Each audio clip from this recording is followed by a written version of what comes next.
ప్రియమైన శుభవచనం దేవుని ప్రియులకు యేసు క్రీస్తు ప్రభువారి శ్రేష్టమైన శక్తి కలిగిన నామమున ఈ ఉదయకాల శుభాలు అందిస్తున్నా. సియోనులో నుండి నా తండ్రి మిమ్మల్ని ఆశీర్వదించునుగాక. ఆమేన్. దేవుని ప్రియులారా, ఎలా ఉన్నారు? లేవగానే ప్రభుని స్తుతిస్తూ ఘనపరుస్తూ లేచారా? మరొక నూతన దినాన్ని దయచేసిన దేవునికి కృతజ్ఞతాస్తుతులు చెల్లిస్తూ లేచారా? ప్రతిరోజు ఒక క్రొత్త రోజు, ముందెన్నడూ రాబోదు ఈరోజు, మరెన్నడూ రాదు ఈరోజు. ప్రత్యేక బహుమతి ఈరోజు. ఆనందంగా పని చేయాలి ఈరోజు, ఎంతో స్తుతి చెల్లించాలి ఈరోజు. రేపటి గురించి చింతించబాకండి. ఈరోజు దేవుడిచ్చిన నూతన దినాన్ని బట్టి దేవుని కృతజ్ఞతలు చెల్లించండి. ఏ నాటికీడు ఆ నాటికి చాలు అంటాడు యేసయ్య కదండి. ఈరోజు మీ జీవితంలో దేవుడు గొప్ప కార్యములు చేయునుగాక. ఆమేన్. ఈరోజు శుభవచనం కొరకు సామెతల గ్రంథం 22వ అధ్యాయం మొదటి వాక్యం. గొప్ప ఐశ్వర్యము కంటే మంచి పేరును, వెండి బంగారముల కంటే దయయు కోరదగినవి. ఎంత బలమైన మాట చూడండి. గొప్ప ఐశ్వర్యము కంటే మంచి పేరు. ఈరోజు శుభవచనం మంచి పేరు. యేసయ్య చూస్తున్న మీ అందరికీ మంచి పేరు దయచేయునుగాక, దయచేయునుగాక. మంచి పేరు. పేరు మంచిదంటే, మంచి పేరంటే, ఒకవేళ మీ పేరు సుధాకరో, శుభాకరో, లేకపోతే క్రైస్తవ పేర్లు కరుణాకరో, సుగుణాకరో, ఇట్లాంటి పేరు ఇవి కాదండి. పేరు మంచి పేరంటే మంచి ప్రవర్తనతో కూడిన జీవితం. గొప్ప ఐశ్వర్యము కంటే మంచి పేరు మేలు. మంచి పేరు ఎలా వస్తుంది? మంచి పేరు మంచి సాక్ష్యం ఉన్న వారికి వస్తుంది. మనిషికి మరణం ఉంది కానీ సాక్ష్యానికి మరణం లేదండి. మనం దేవుని దగ్గరికి వెళ్ళిపోతాం, కానీ మనం వెళ్ళిపోయిన తర్వాత మనం కానీ ఈ లోకంలో మంచిగా యేసు క్రీస్తు ప్రభునందు విశ్వాసం ఉంచి యేసు ప్రభుని మన సొంత రక్షకునిగా అంగీకరించి, యేసు ప్రభు నా కొరకు ఈ లోకానికి వచ్చాడు, నా పాపం కొరకై సిలువలో మరణించాడు, సమాధి చేయబడ్డాడు, మరణాన్ని జయించి తిరిగి లేచాడు, ఆయన మరలా నా కొరకు రానై ఉన్నాడని భయభక్తులతో, దేవుని యందు భయభక్తులతో, వినయముతో, సాత్వికముతో, పరిశుద్ధతతో, మంచి ప్రవర్తనతో ఇక్కడ జీవిస్తే వారికి ప్రభు మంచి పేరు ఇస్తాడు. మంచి పేరు కదండి.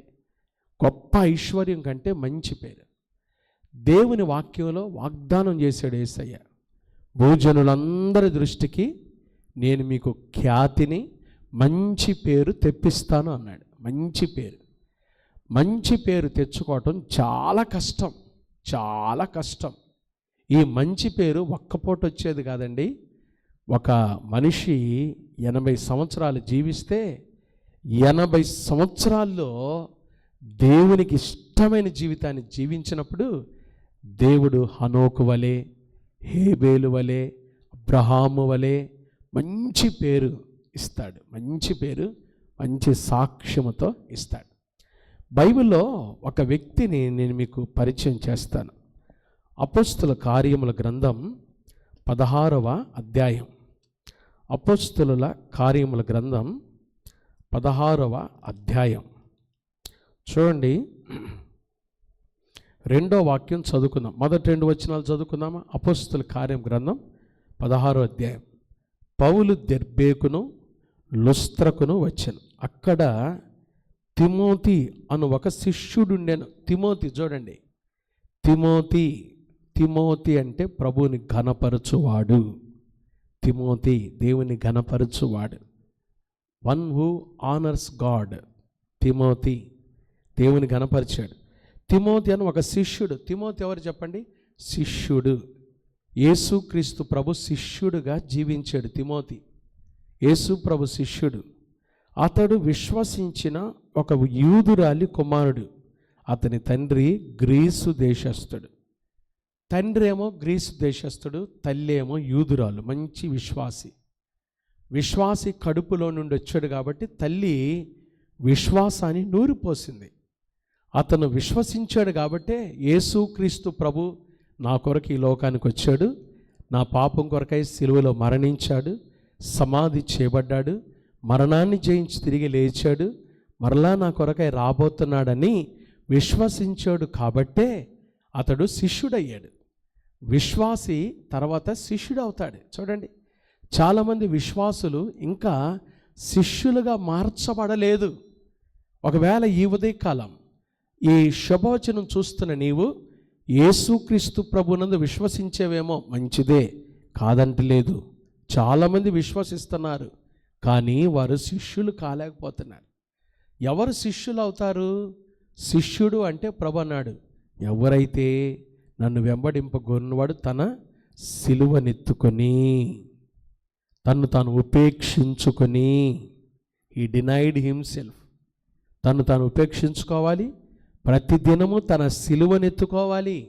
సిలువ అంటే దైవ చిత్తము జరిగించాలి, నీ స్వచిత్తము కాదు, నీ సొంత ఆలోచనలు కాదు, దైవికమైన చిత్తానికి నిన్ను నువ్వు అప్పగించుకోవాలి. అప్పుడే నువ్వు యేసయ్య శిష్యుడవు, శిష్యురాలువు కాగలవు. దైవికమైన చిత్తం చేస్తున్నావా? నీ స్వచిత్తాన్ని జరిగించాలని కోరుకుంటున్నావా? కదండి. తిమోతి విశ్వాసి, తిమోతి శిష్యుడయ్యాడు. చూడండి ఆ తర్వాత ఏం జరిగిందో 2వ వచనం. అతడు లుస్త్రలోను ఈకొనియలోను ఉన్న సహోదరుల వలన మంచి పేరు పొందినవాడు. బాబా, విశ్వాసి ఎప్పుడైతే శిష్యుడు అవుతాడో, శిష్యుడికి లుస్త్రలో అంటే అతను ఉండే ఊరిలో, ఈ కొనియలో పక్క ఊరిలో కూడా యేసయ్య మంచి పేరిస్తాడు, మంచి సాక్ష్యం ఇస్తాడు. బైబిల్ అదే చెప్తుంది, గొప్ప ఐశ్వర్యం కంటే మంచి పేరు మేలు.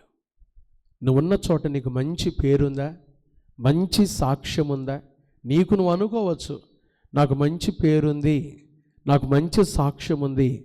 కానీ నువ్వు ఉన్న ఊరిలో, నీ పక్కన ఉన్న ఊరిలో, నీ ఉన్న ఇంటిలో, నీ ప్రక్కన ఉన్న ఇళ్లలో నీ గురించి మంచిగా చెప్పుకునే వాళ్ళు ఉన్నారా? ప్రశ్నించుకోవాలి.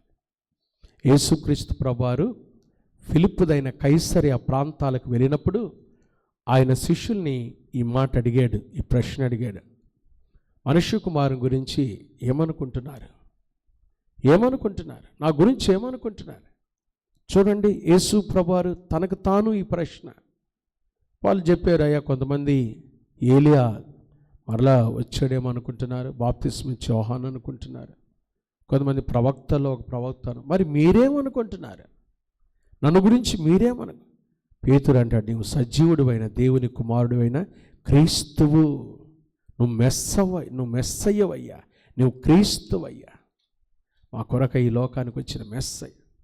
అప్పుడు యేసయ్య అంటాడు, పేతురు నీ బండ మీద, ఇదిగో ఈ బండ మీద నా సంఘమును కట్టుదను, పాతాళలోక ద్వారములు దాని ఎదుట నిలువనేరు. నా ప్రియమైన దేవుని బిడ్డలారా, ఈరోజు నువ్వున్న చోట నీకు మంచి పేరుందా? మంచి సాక్ష్యం ఉందా? దేవుని బిడ్డలంగా, యేసుక్రీస్తు ప్రభునందు విశ్వసించిన దేవుని బిడ్డలంగా మంచి పేరు, మంచి సాక్ష్యము కలిగి మనం జీవించాలని మన ప్రభు కోరుకుంటున్నాడు. ఆ రీతిగా మంచి పేరు కలిగి, మంచి సాక్ష్యాన్ని కలిగి దేవుని బిడ్డలంగా జీవిద్దాము.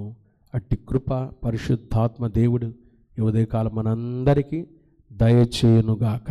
ఆమేన్. ప్రార్థన చేసుకుందామా? మహాపరిశుద్ధుడైన మా తండ్రి, దయగలిగిన మా దేవ, ప్రేమాస్వరూపి మీకు స్తోత్రాలయ్యా. ఈ ఉదయకాలమున పరిశుద్ధమైన మీ మందిరావరణంలో అయ్యా నీ బిడ్డలంగా చేరి అయ్యా ఈ శుభవచనం వినటానికి మాకిచ్చిన శ్రేష్టమైన అమూల్యమైన అవకాశముకై మీకు స్తోత్రాలు తండ్రి. ఈరోజు మీ వాక్యం ద్వారా మాతో మాట్లాడినందుకై స్తోత్రం. గొప్ప ఐశ్వర్యము కంటే మంచి పేరు మేలని, వెండి బంగారముల కంటే దయయు కోరదగినవని మీరు చెప్పారు. కాబట్టి మంచి పేరు, మంచి సాక్ష్యం మాకు దయచే అయ్యా. మేము మీ అందు విశ్వాసం ఉంచాము, ఎప్పుడైతే మీ శిష్యులముగా శిష్యురాలముగా జీవిస్తామో అప్పుడు మాకు మంచి పేరు మీరు ఇస్తారు. భోజనాలందరి దృష్టికి నేను మీకు ఖ్యాతిని మంచి పేరు తెప్పిస్తానని వాగ్దానం చేశారు కదా. మా జీవితాలు మంచి పేరు తెప్పించండి. మంచి సాక్ష్యముతో మేము జీవించడానికి సహాయం దయచేయండి. ఈ శుభవచనం చూస్తున్న బిడ్డలందరినీ దీవించండి. ఎవరైతే అనారోగ్యంతో ఉన్నారో, రోగులుగా ఉన్నారో వారిని ముట్టి బాగు చేయండి ప్రభా. హాస్పిటల్ ఐసీలో ఉన్న బిడ్డలు ముట్టి బాగు చేయండి. చిన్న బిడ్డలు మొదలుకొని పెద్దవారి వరకు వారు వెళ్తున్న స్కూల్స్, ఆఫీసులు, కార్యకలాపాలు, రాకపోకల్లో కృపాక్షేమాలు తోడుగా ఉంచండి. ఈరోజు పుట్టినరోజులు, వివాహ వార్షికోత్సవాలు, శుభకార్యాలు జరుపుకుంటున్న మా బిడ్డలపై మీ దీవెనలు సమృద్ధిగా కుమ్మరించండి. తండ్రి, వ్యాపారం చేసుకుంటున్న వారి వ్యాపారాలు దీవించండి. ఉద్యోగాలు చేసుకుంటున్న వారి ఉద్యోగాలు దీవించండి. నిరుద్యోగులకు ఉద్యోగ భవిష్యత్తు దయచేయండి. గర్భిణీ స్త్రీలకు సుఖమైన ప్రసవం దయచేయండి. ఏకాంగులను సంసారులుగా చేయండి. గర్భం లేని తల్లులు ఎవరైతే ఉన్నారో యేసు నామమున వారి గర్భములు తెరవబడునుగాక. సహాయం దయచేయండి. కోర్టు సమస్యలతో నలిగిపోతున్న వారికి విడుదల దయచేయండి. పరీక్షల కొరకు సిద్ధపడుతున్న మా బిడ్డలకి పరీక్షల సమయాల్లో విశేషమైన మీ కృపా జ్ఞానం దయచేయండి. ఆశీర్వదించండి. ఈ దిన జీవిత యాత్రలు ఎదుర్కొనబోయే ప్రతి శోధన, కీడు, దుష్టుడు అపాయం తప్పించి క్షేమాన్ని, కృపను దయచేయండి. తండ్రి, క్రైస్ట్ బ్లెస్సింగ్ చర్చ్ కుటుంబాలు, పరిచర్యలను, సేవకులను దీవించండి. ఈ ఉదయకాలం శుభవచనం చూస్తున్న సేవకులందరూ, సేవకురాండ్రందరూ వారి పరిచర్యలను, సంఘాలను దీవించి ఆశీర్వదించండి. నీ కృపతో నింపమని, మంచి పేరు కలిగి, మంచి సాక్ష్యము కలిగి మేము జీవించటకు సహాయం చేయమని యేసు నామమున ప్రార్థిస్తున్నాము తండ్రి. ఆమేన్. త్రియేక దేవుని ప్రేమ, కృప, సమాధానములు ఈ ఉదయకాలం ఈ శుభవచనంలో పాల్గొన్న దేవుని ప్రియులందరికీ, సంఘాలకు, సకల కోటి పరిశుద్ధులకు, మన రాష్ట్ర నాయకులు, దేశ నాయకులకు, ప్రపంచానికి ఇప్పుడు ఎల్లప్పుడు ప్రభువు రాకడ పర్యంతము తోడయుండునుగాక. ఆమేన్. God bless you. ప్రభు మీ అందరికీ మంచి పేరు దయచేయునుగాక. ఆమేన్. God bless you.